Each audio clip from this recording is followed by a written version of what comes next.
Mga colleagues pa yata tayo, Mr. Chair, na magtatanong sa dating presidente. So, for the record, sinasabi nyo ba na ang mga drug users at drug criminals ay dinideserve nilang mamatay na lang kaysa pumunta sa jail?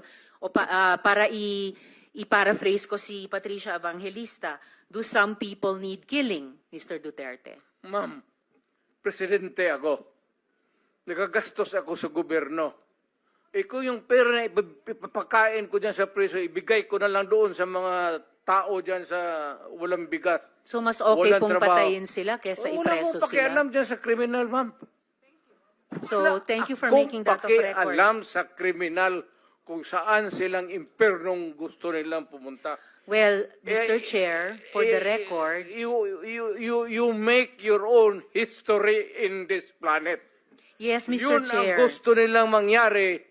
Doon sila sa impyerno at doon tayo magkita. Well, Mr. Chair, wala namang jurisdiction ng Senado sa impyerno. Dito lang sa bansa natin pwede tayong mag-investigate. Ba't doon tayo pupunta?